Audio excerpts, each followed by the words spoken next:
Peregrina, tu compañía. 93.1. Peregrina.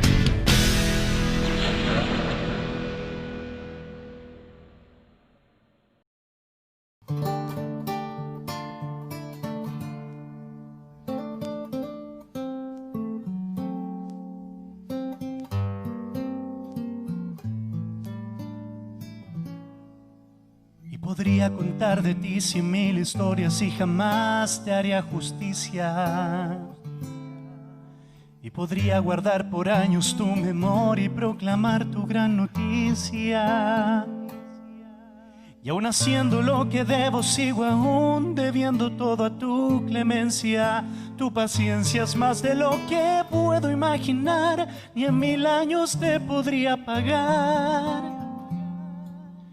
Y por más que aprenda, no logro comprender la esencia de tu indescifrable amor, que cada día me devuelve el mismo rojo amanecer. Cada mañana es volver a nacer en la cruz, donde primero vi la luz y las manchas de mi alma yo lavé.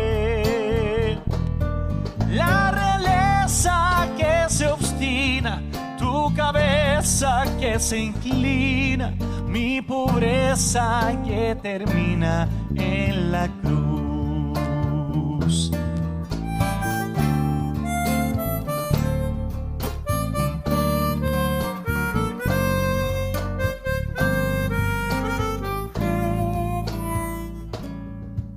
Y he gozado los deleites de la vida y he surcado el mar abierto.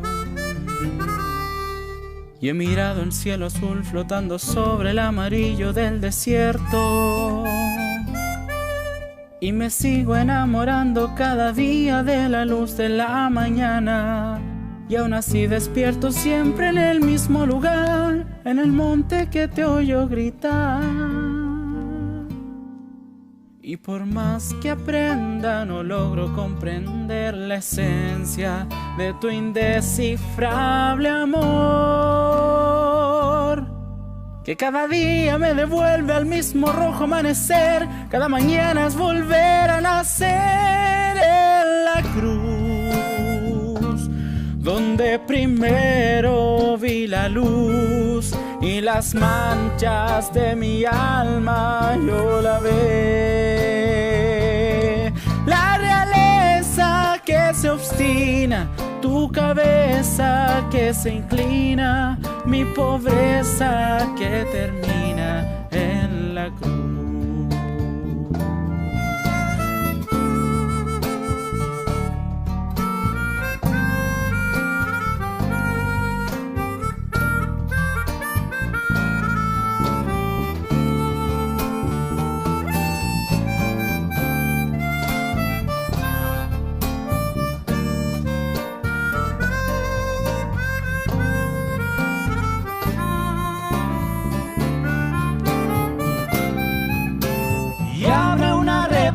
Para la Sixtina y pintará otro Velázquez las meninas y volverán las oscuras golondrinas, pero nada igual a lo que un día se logró en la cruz, donde primero vi la luz y las manchas de mi alma yo lavé.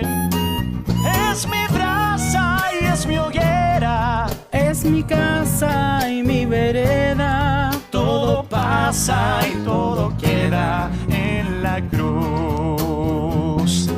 La realeza que se obstina, tu cabeza que se inclina, mi pobreza que termina en la cruz. Es mi brasa y es mi hoguera, es mi casa y mi vereda. Todo pasa y todo queda en la cruz.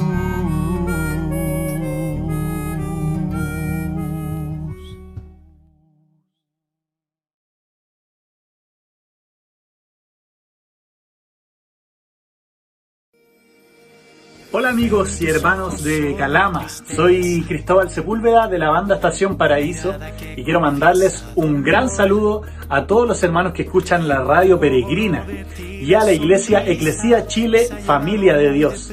De parte de nuestra banda Estación Paraíso queremos mandarle un cariñoso abrazo para todos ustedes y esperamos que el Señor les siga bendiciendo cada día más.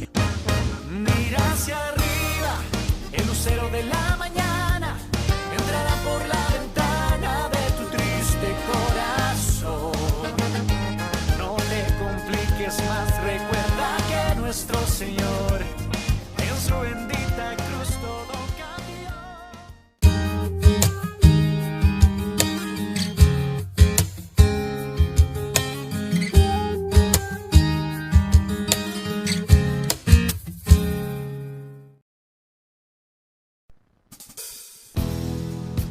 Una vez más les damos la bienvenida por estar juntos con nosotros. Agradecemos que te hayas conectado a nuestro culto en casa. Que les hable es el pastor David Vega, que junto a mi esposa Ginny Arroel deseamos de todo corazón que te puedas llevar algo de Dios para tu familia, para tu hogar, para tu vida. Un fuerte abrazo, Dios les bendice.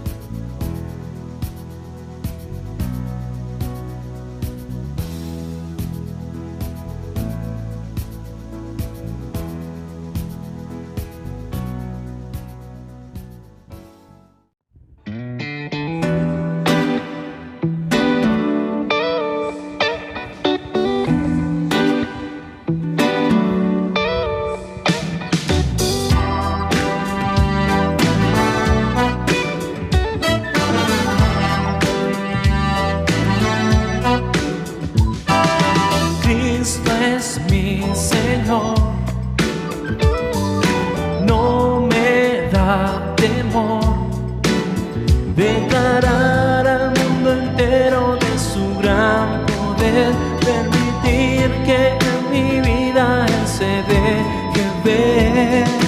Cristo es mi Señor, no me da temor demostrar con mis acciones que Él puede reinar en la vida de cualquiera que se quiere entregar.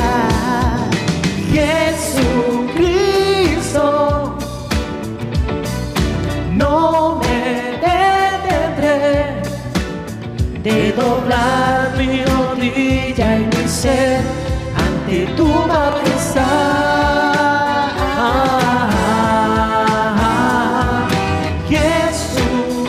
Jesucristo, te confesaré, con mis labios declararé que tú eres Señor.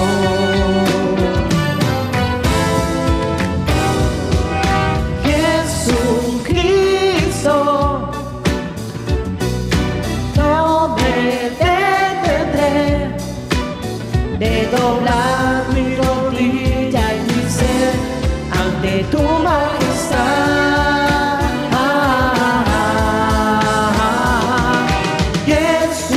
Jesucristo, te confesaré, con mis labios declararé que tú eres Señor.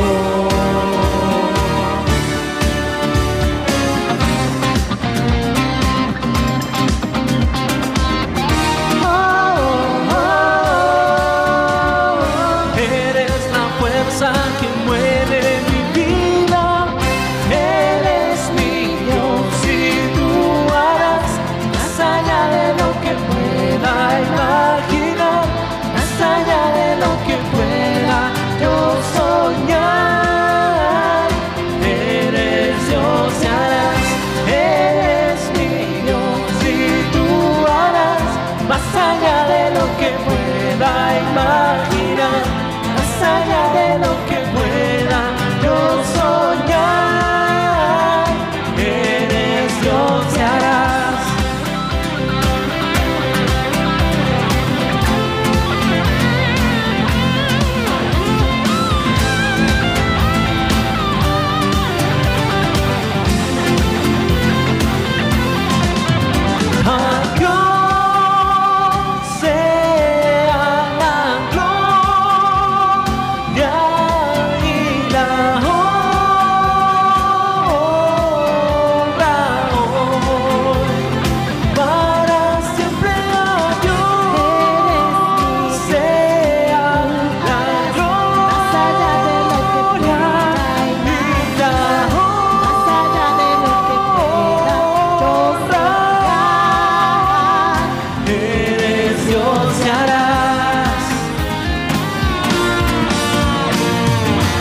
exaltamos al que digno de alabanza. En las costas de los mares levantamos un sonido de esperanza. Aclamamos, aclamamos, hacemos oír la voz de su alabanza. Con las manos en lo alto exaltamos al que reina para siempre. Oh, oh, oh, oh.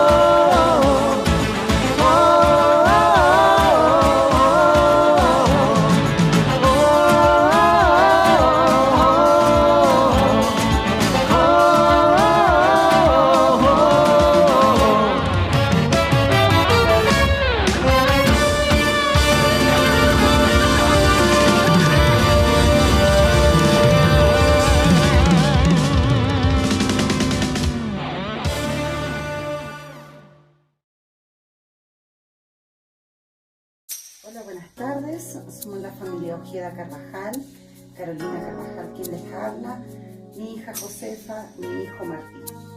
Queremos saludarles en esta tarde a través de esta plataforma digital y compartir con ustedes un tiempo de oración. Para ello vamos a citar un versículo bíblico, el Salmo, que nuestra amada Josefa nos va a leer. Dios es nuestro amparo y fortaleza, nuestro propio auxilio en las tribulaciones. Por tanto, no temeremos aunque la tierra sea removida y se traspasen los montes al corazón del mar. Así es, Dios es nuestro amparo y fortaleza. No hemos de temer por nada ni por nadie. Dios es nuestro refugio en la tormenta y Dios es quien nos cuidará. Él puede permitir que todas las cosas que están pasando sucedan y Dios también va a cuidar de su gente y de su pueblo. No depende de nosotros, principalmente el prevenir o el evitar esta pandemia, nuestro contagio o la propagación de la misma, pero sí podemos descansar en el Señor de que no vamos a tener el virus, o bien si lo vamos a tener vamos a salir airosos de él. Por eso oramos en este tiempo como parte de la familia de Dios, de nuestra amada congregación, y como personas que pertenecemos al mundo cristiano y queremos compartir con ustedes. Amado Dios, en el nombre de Cristo Jesús, Dios, te damos gracias, toda honra y toda gloria por este tiempo. Muchas veces, Señor, nos quejamos de tantas cosas, Señor. Somos tan quejumbrosos, Papito, y por ello te pedimos perdón. Tanto tiempo que estuvimos quejándonos de contaminaciones, de atochamiento, de falta de tiempo para compartir en familia o estar en nuestros hogares. Señor, hoy eso es posible de que las familias estén reunidas, Señor. Papito, te damos gracias, honra y gloria nuevamente solo a ti.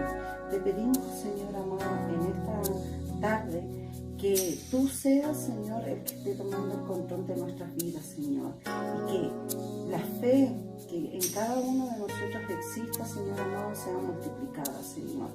Es tiempo de tener fe, Señor amado, de confiar ciegamente en ti, Señor, de tener esa fe, Señor amado, como dice tu palabra, tan pequeña como un grano de mostaza, y todo será hecho, Señor. Es tiempo de confiar plenamente en ti.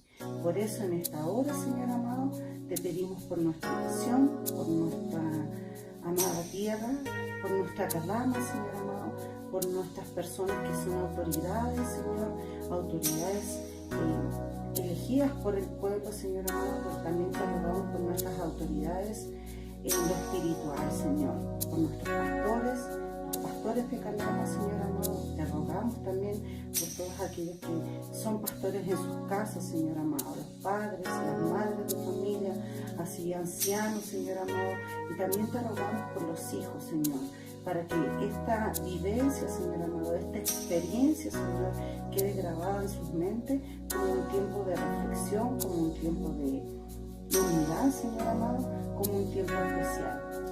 Nadie podrá olvidar jamás este tiempo, Señor, y nosotros lo vamos a pasar contentos, agradecidos, Señor amado, confiando plenamente en ti. Te pido, Señor amado, para que la fe de toda mi nación aumente, Señor amado, para que aprenda a confiar en ti y no haya desazón ni incertidumbre, Señor amado, por lo que ha de pasar el día de mañana, porque todo lo tenemos cubierto contigo. En el nombre del Padre, del Hijo y del Espíritu Santo, rogamos a ti. Amén y amén. Amén.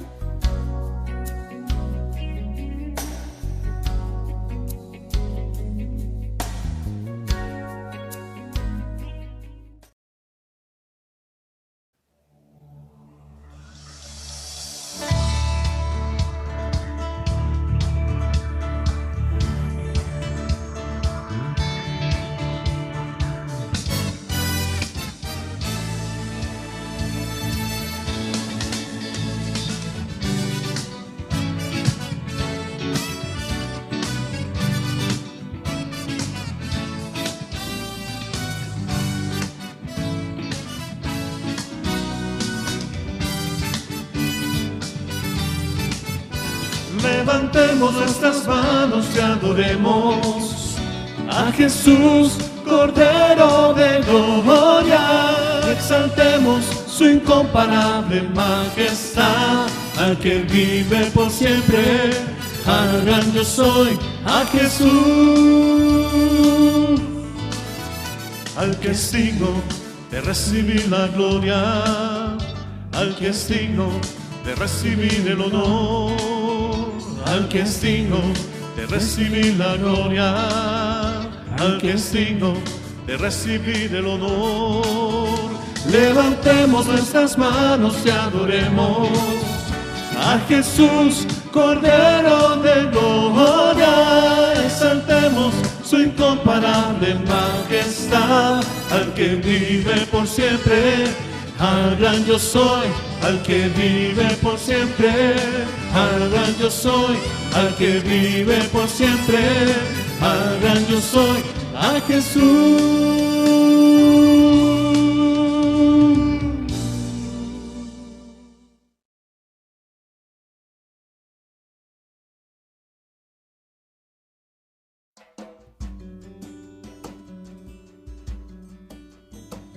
Gracias a Dios por este tiempo que nos permite conectarnos a través de esta plataforma. La Red de Hombres Cristianos quiere hacerle partícipe a cada uno de ustedes de este ministerio tan hermoso que equipa y ayuda al hombre cristiano en su caminar y en su madurez y en su semejanza a Cristo en todas las etapas de su vida. Queremos dejarte esta invitación para los días miércoles a las 20 horas por Zoom. Un fuerte abrazo. Dios te bendice.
que soy, todo lo que he sido te lo doy.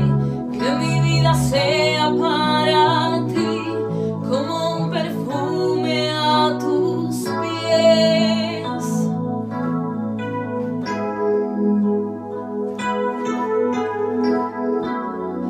Como un perfume a tus pies.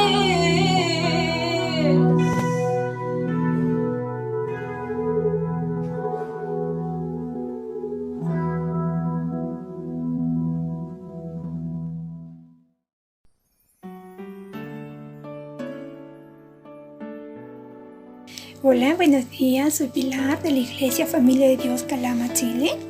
Hoy vengo a invitarles a las reuniones que llevamos a cabo los jueves a las 7 de la tarde, Mujer Única, donde aprendemos la palabra de Dios, que a pesar de toda esta situación en la que vivimos, sabemos y creemos que hay un Dios grande, maravilloso, que nos va a sostener, que nos va a ayudar y que nos va a hacer ver cuál es el propósito en este tiempo de nosotros como mujeres, si pertenecemos a un hogar o somos todavía solas, ¿cierto?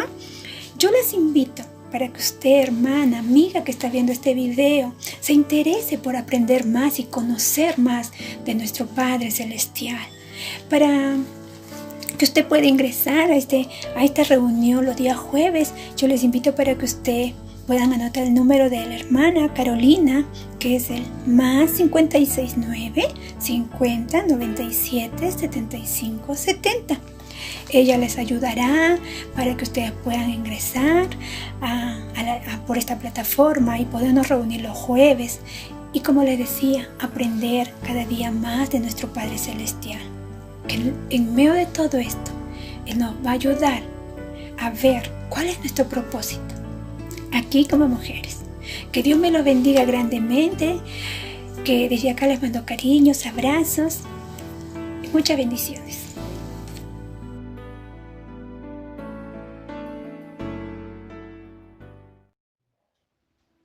Buenas tardes, soy María Antonieta Herrera de la Iglesia Familia de Dios, Eclesía Calama, Chile. Estamos terminando el mes de nuestra hermosa patria, el mes de la Biblia también. Le dimos la bienvenida a la primavera y también tenemos, por supuesto, noticias misioneras. Esta semana me preguntaron ¿dónde está Mozambique? Bueno, la República de Mozambique está en el sur de África, lo baña el Océano Índico y está al frente de la isla Madagascar, para los que vieron la película infantil que lleva el nombre de esa isla. La capital de Mozambique es Maputo. El idioma oficial es el portugués y varias lenguas originarias como el macua y el suajili. Tienen varias religiones, cristianos y musulmanes la mayoría. Una población de 21 millones de habitantes, un poco más que Chile. Tienen una alta tasa de mortalidad infantil, lamentablemente. La esperanza de vida es de solo 40 años. En nuestro país es un poco más de 80. Hay un alto porcentaje de personas infectadas con VIH-Sida.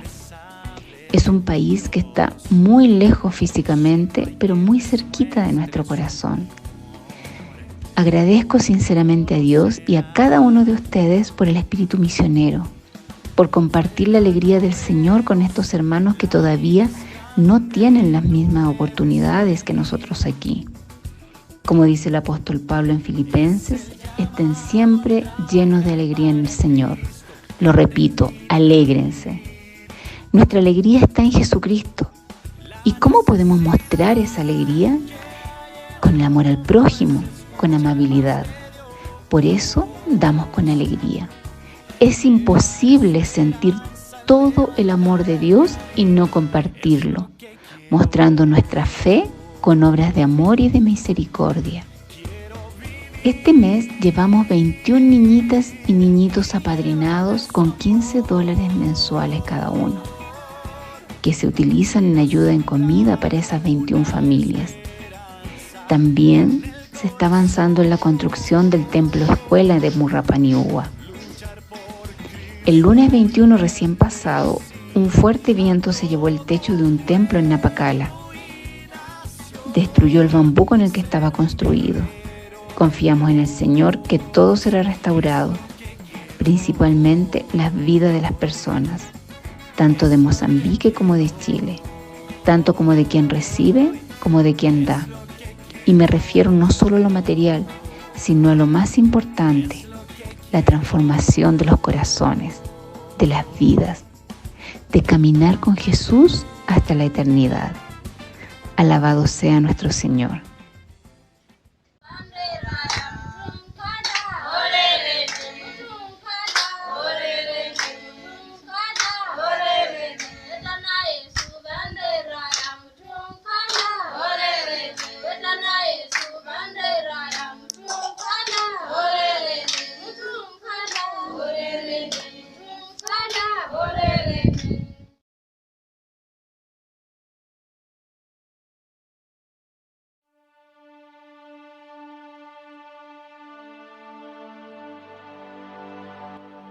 Dios les bendice, tengan un gran día a cada uno de ustedes. Queremos saludar a aquellos que se están sintonizando a través de la radio Peregrina 93.1, también a aquellos que siguen esta transmisión por medio de Facebook, Peregrina Comunicación y Red de Hombres Cristianos Eclesia Calama Chile. De la misma manera en el canal de YouTube por la transmisión en estreno Red de Hombres Cristianos Eclesia Calama Chile. Quien les habla es su hermano en Cristo, Claudio Miranda, quien junto al equipo ministerial servimos en colaboración de trabajo a nuestros pastores Juan Valencia, Sabina Godoy y David Vega. Esperando que Dios les bendiga tremendamente y solicitando al Señor que a través del Espíritu Santo podamos hoy día interpretar su verdad, su palabra, y que el entendimiento sea para cada uno de ustedes, para que se logre el aprendizaje y de la reflexión que hoy vamos a tener juntos. Bien, como ya oímos en la sección de Red de Niños y también en la sección de Red de Misiones, este mes es el mes de la Biblia, ¿sí? Este mes es el mes de la Biblia. Para algunos puede ser de conocimiento muy amplio, porque en las iglesias normalmente se conoce esto, las iglesias cristianas protestantes, evangélicas, pero para otros puede ser algo un poco distinto, una noticia nueva. Y revisaremos su importancia, por qué el mes de la Biblia es importante para los cristianos, sobre todo en el mundo cristiano hispanohablante o los de habla española, ¿cierto? Y vamos a revisar esos datos que serían de mucha utilidad. Así que agradecemos también especialmente a Antonella y Sofía Vega, que nos hicieron un breve resumen donde justamente ellos nombran la fecha, el 26 de septiembre de 1569, donde se termina la traducción de la primera Biblia al idioma español. Así que con esta información, agradeciendo a la red de niños, iniciamos con unas preguntas que van a permitir ampliar el tema del día de hoy. ¿Por qué la importancia de este hecho? Una primera pregunta. Una segunda pregunta sería, ¿acaso no es solo un libro religioso tan común como otros en el mundo? Estamos hablando de la Biblia como tal. Una tercera pregunta, ¿puedo ser buen seguidor de Cristo sin saber mucho de la Biblia? Interesante.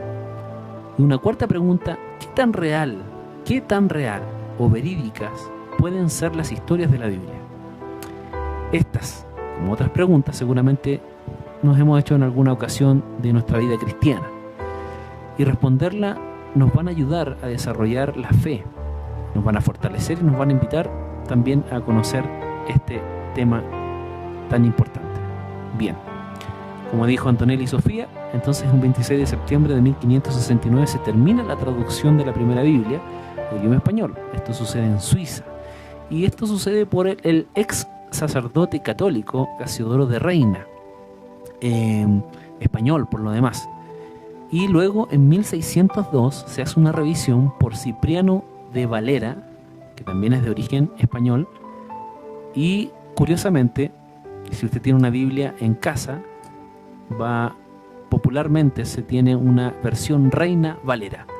Si usted no sabía de dónde venía ese concepto de Reina Valera, son los apellidos de estos señores que hicieron un gran trabajo para que hoy día pudiéramos leer nuestra Biblia en nuestro idioma.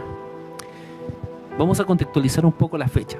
Este hecho ocurre a pocas décadas después del inicio de la Reforma Cristiana en 1517 por Martín Lutero, pero no necesariamente por Martín Lutero. Más adelante, creo que en octubre vamos a revisar ese tema.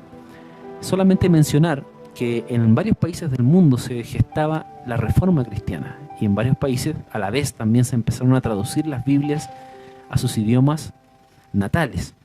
Pero ¿qué pasa con esto? ¿Por qué esa tendencia? ¿Qué tan importante? Si libros se traducen anualmente en varios temas, en varias partes del mundo, pero no era tan común. Recuerden que más o menos allá por el 1455 nace la imprenta por Johannes Gutenberg, y el primer libro impreso por la imprenta fue la Biblia. Para que ustedes sepan como dato histórico que es relevante, fue la palabra de Dios. Y Johannes Gutenberg hace esa primera impresión, la primera máquina de imprimir, la primera máquina de imprimir. Bien, ¿qué pasaba en el tiempo donde se hacen estas traducciones? Recuerden que la iglesia oficial, que había tomado un gran dominio de poderío en las naciones, la iglesia católica como tal, y la iglesia católica había hecho una traducción de la Biblia al latín, al idioma latín, los cuales solamente los sacerdotes católicos que oficiaban misas tenían el acceso, el conocimiento para poder leer y leer latín. Una de las partes de las sociedades más difíciles de la antigüedad era saber leer, que era algo no accesible para toda la gente. La clase alta podían tener acceso a aprender a leer y escribir, pero la clase baja, los pobres, no tenían acceso, así que la mayoría eran analfabetos. Y la Biblia estaba en latín, aunque ese no es su idioma original. Así que muchas de las iglesias no tenían, o la gente que asistía a la iglesia, acceso a la Biblia, así que solamente escuchaban la interpretación de los sacerdotes de la iglesia católica como tales que hacían este trabajo. Pero se empezaron a cometer muchos abusos en la interpretación bíblica, muchas veces a conveniencia y casi a vender esta palabra. Así que sucedió que empezó la reforma por la búsqueda de entender cuál era el mensaje de la Biblia y tener acceso a ella, algo que estaba castigado, obviamente, y prohibido en ese tiempo.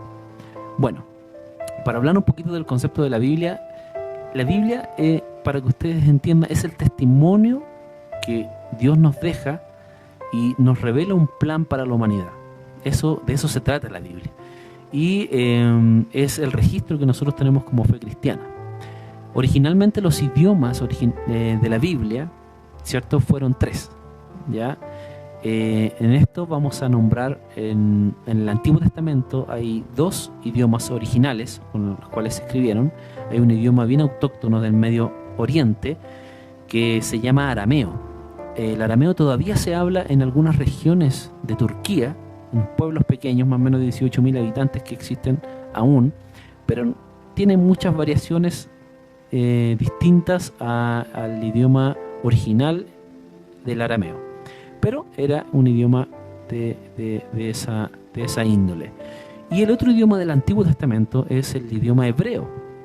El hebreo es el idioma que hablaba el pueblo judío del país de Israel. Hasta el día de hoy se habla hebreo, pero ha tenido muchas modificaciones y progresiones a través de los tiempos.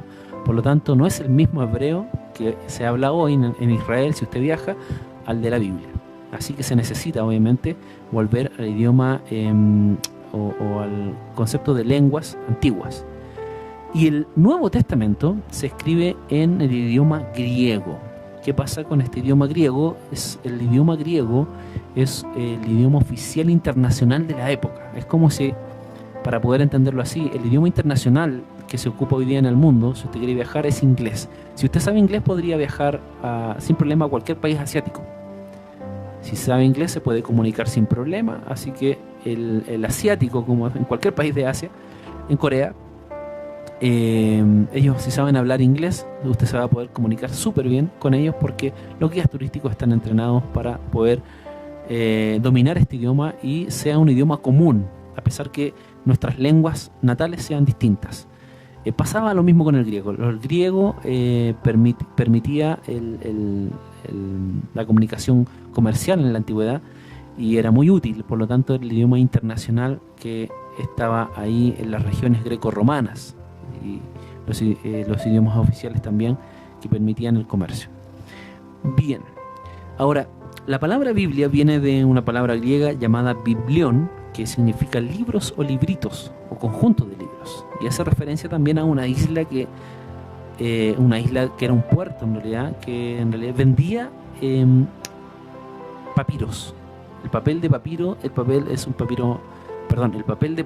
es un elemento muy antiguo que permitía a los escribanos y historiadores de las culturas registrar los eventos de sucesos. Por lo tanto, el papiro era muy cotizado, era como ir a una librería, pero en un puerto, una isla completa que se dedicaba a la venta de este papel. Y la isla, curiosamente, se llamaba Biblos, ¿eh? Y tiene relación con de libros o libritos. Bien, la redacción de la Biblia demoró alrededor de 1600 años aproximadamente. Y esto es interesante porque hay una continuidad de generaciones. De hecho, 60 generaciones continuas escribieron la Biblia a lo largo de 1600 años. Y los años más o menos que se dictan, hay algunas diferencias, pero son aproximaciones. El libro más antiguo debiera haber partido su redacción en 1445 a.C. aproximadamente, hasta el 98, el año 98 después de Cristo. Y obviamente hay otra cosa más interesante, que es encontrar estos escritos a través de la historia y entender que se escribieron en 3 continentes distintos. Esto es interesante, 3 continentes distintos. Pero ¿cómo? Si no es la misma región. No. Las porciones bíblicas y los papiros y los registros se escribieron en 3 continentes distintos. Sus autores lo hicieron así. ¿Cuáles son estos continentes? África, Asia e Europa. Así que interesante eso. También podemos contar que fueron 40 escritores. Uno piensa, bueno, alguien se sentó y le escribió. No, fueron 40 personas a través de 1600 años de diferencia que logran realizar este proceso de escritura. Lo interesante de esto es que hay una coherencia finalmente, a pesar de las diferencias de idiomas, la diferencia de continentes, las diferencias de años. Y mire, hoy otra cosa más de los escritores, de distintas clases sociales. Desde reyes, campesinos, filósofos, pescadores, estadistas, eruditos, historiadores, etc. Aportaron a través de todos estos años esta información que nos fue legada a nosotros. Bueno, con estos detalles es interesante poder considerar ahora esta obra que deja atónitos a varios historiadores y eruditos, y justamente no cristianos, ¿eh? Vamos a revisar algunos temas sobre eso. Así que hay una trascendencia interesante en esto. Respecto a la literatura, la Biblia, quiero contarles que en los últimos 50 años se ha hecho una estadística del ranking, por ejemplo, de la venta de los top 10 de los libros que se venden a nivel mundial y que se leen. Obviamente esta estadística se saca por el número de copias vendidas que sacan de cada libro. Así que seguramente puede usted conocer algunos bestsellers que están siempre ahí. Les voy a nombrar algunos. Por ejemplo, el libro Citas del presidente Mao Zedong. Interesante. Dice, bueno, ese libro sí es uno de los más vendidos. Está en los top 10 del mundo. Harry Potter, El Señor de los Anillos, El Alquimista, El Código de Da Vinci, la saga Crepúsculo, que es una novela, ¿cierto? Como algunas otras anteriores. Lo que el viento se llevó, también una novela hecha película.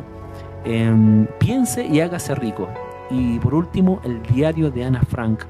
Entonces, ahora nombré 9. Entre los top 10 de la venta de libros en el mundo, los más vendidos, está la Biblia. Dice, pero ¿qué? Sí, es verdad, la Biblia. Y no me va a creer posiblemente, pero está en las estadísticas. El libro número 1 más vendido de los últimos 50 años, sacado en estadística, es la Biblia, con 3.900 millones de copias. Imagina esa cifra, 3.900 millones de copias. No hay otro libro que alcance esa cantidad de copias a la fecha.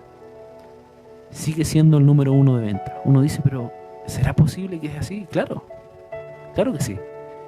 Así que es un buen dato para que usted lo pueda considerar dentro de sus datos intelectuales.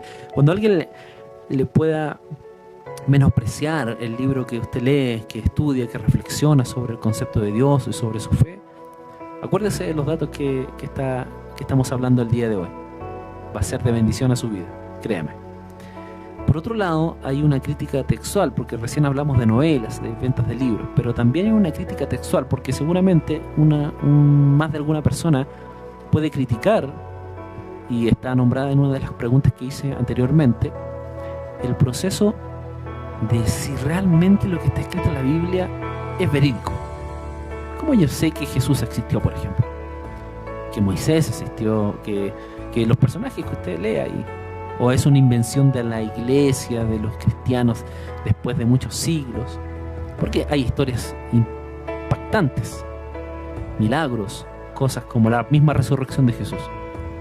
¿Habrá ocurrido? ¿Habrá sido Jesús un personaje real? Bueno, quiero que miren o pongan atención a esto. Y vamos a ver lo que hace la crítica textual de libros históricos que se estudian a nivel mundial. Seguramente usted habrá escuchado en realidad sobre el personaje de Platón, padre de la filosofía, del pensamiento, Aristóteles, otro, Heródoto, Demóstenes, Tucídides, Eurípides, Julio César, Homero, entre otros, que son personajes históricos que no se duda de su existencia. De hecho, se afirma y se enseña en las universidades y en escuelas y en liceos. Así que no se duda de ellos. Y se cree mucho en los escritos, que son muy reales. Sus escritos, la mayoría están en museos. Pero mire, vamos a hacer un ejercicio interesante, porque cuando yo hablo y intento decir que, o dudar de que, por ejemplo, Platón, un personaje más conocido en la voz popular, y yo pongo en duda realmente si existió, la gente se podría reír, este es un ignorante, ¿cómo va a decir que Platón no existió y que en realidad lo que se escribió ahí es de dudosa procedencia? No sabemos si fue así, mientras que se enseña con mucha certeza en las escuelas y en la universidad. Pero fíjese en esto. Un documento histórico tiene una crítica textual importantísima cuando tú lo observas desde el momento de la primera copia original hasta la copia más antigua que se conserva hasta la fecha. ¿Ya? Entonces hay un momento donde ocurren los hechos, donde se escriben los hechos y donde existe la copia más antigua de esos hechos. O sea, desde el momento que ocurrieron estas cosas hasta que se escribieron estos temas. Y obviamente hay que hacer ese análisis. Y voy a poner un ejemplo. Platón existió entre el 427 al 347 a.C. ¿Ya? Y la copia más antigua de la vida de Platón y de sus registros es del año 900 después de Cristo. Hablamos de antes de Cristo, del 427 al 900 después de Cristo. Y el cálculo de separación de tiempo entre lo que fue la vida de Platón y lo que se escribió, de lo que se tiene en evidencia, son 1200 años de separación. Y hay otra cosa más que es impactante: solamente hay 7 copias de ese registro al día de hoy. Bueno, a ver, 1200 años después podríamos decir que realmente no fue lo que le ocurrió a Platón. A Aristóteles pasa algo muy parecido. De hecho, hay una diferencia de tiempo de 1400 años y existen solamente 49 manuscritos sobre la evidencia de la copia más antigua que existe de los escritos de Platón. Perdón, de Aristóteles. También tenemos los de Heródoto, que tiene una separación de 1300 años. Demóstenes, 800 años. Eurípides, 1300 años nuevamente. Julio César, emperador romano, 1000 años desde que se escribió su biografía, donde sucedieron los hechos, y la copia más antigua que se mantiene hasta el día de hoy. Homero, de la Ilíada, la mitología griega, es la más temprana que existe, pero la separación sigue siendo de 500 años. Eso uno podría decir, bueno, ¿puedo dudar de ello? Posiblemente sí. Y bueno, de la que más se tiene copia de los que he nombrado es Homero, que tiene 643 copias del original, que podría ser más creíble, ¿cierto? Así que cuando yo pongo esto en los textos, en la crítica histórica, ¿qué pasa con la Biblia? Porque yo puedo creer, entre menos tiempo existe desde que sucedieron los hechos y donde existe la copia más antigua, si es más corto es más creíble, si es más largo o más separado, es menos creíble, porque pueden haber distorsiones a través de la historia de lo que se escribió, de lo que se agregó. Pero aquí hay algo impresionante, y quiero que lo sepa y que pueda ser de utilidad a su fe. El Nuevo Testamento, y solamente me voy a referir al Nuevo Testamento en este momento, porque el Antiguo también es poderosísimo, se escribió entre el 50 y el 100, entre el 50 y el 100 después de Cristo. ¿Ya? Después de Cristo. Y la copia más antigua, según una tabla estadística que existe, es del año 130 después de Cristo. Quiere decir que existen entre 30 y 60 años de diferencia entre en que ocurrieron los hechos y los registros que existieron. Aquí hay una brecha mucho más corta, que podríamos decir que hasta los autores y los protagonistas estaban vivos cuando se escribieron sus registros. Y esto es impresionante. Recuerden que si la brecha de tiempo es más corta, es más veraz. Si no se duda de Platón, ¿por qué yo dudaría del Nuevo Testamento? ¿Se ha puesto a pensar eso? Muchos han intentado ridiculizar la Biblia, pero con estos datos que estoy diciendo, esto queda destrozado. No hay nada que ridiculizar. Al contrario, se pone serio esto. Y mire, hay otra cosa más.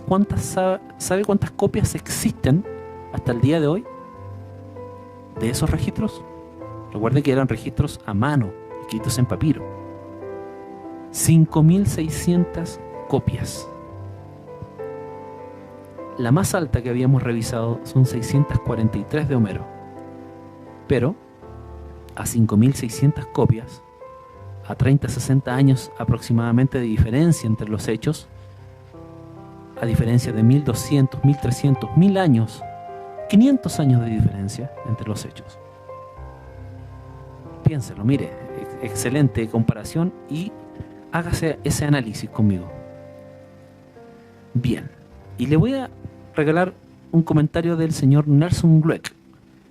Ese es un arqueólogo judío que declara lo siguiente: se puede afirmar categóricamente que ningún descubrimiento arqueológico jamás ha contradecido o contradicho una referencia bíblica. Un arqueólogo de renombre judío, no cristiano, reconoce que ningún descubrimiento arqueológico ha contradicho una referencia bíblica. Esto es alarmante, porque cuando la gente dice no creo en tu Biblia, no creo en la palabra de Dios, en lo que tú dices, porque en realidad yo creo que es un libro casi de ficción, pero ves a gente seria, erudita, estudiada, que no se atreve a pronunciar eso porque tiene evidencias que lo llevan por lógica a entender que no es un libro de ficción, y es comprobable a través de los hechos que se relatan en él. Lo más importante, toda la Biblia contiene un solo tema principal. Si usted no lo sabía, podría decir, pero tiene muchas historias. Pero hay un tema principal que une toda la Biblia, desde Génesis a Apocalipsis, Antiguo y Nuevo Testamento. ¿Sabe cuál es? Jesús. Hermano Claudio, ¿cómo me dice eso? Si Jesús no sale en Génesis, por ejemplo. Sí sale en Génesis. Está profetizado como el Mesías.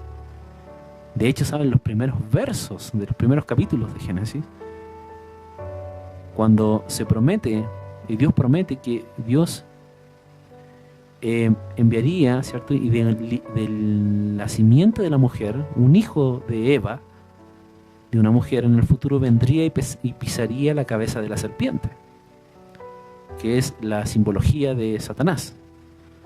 Hay una promesa y muchos escritores profetizaron e hicieron menciones a Jesús como el Mesías esperado que iba a venir.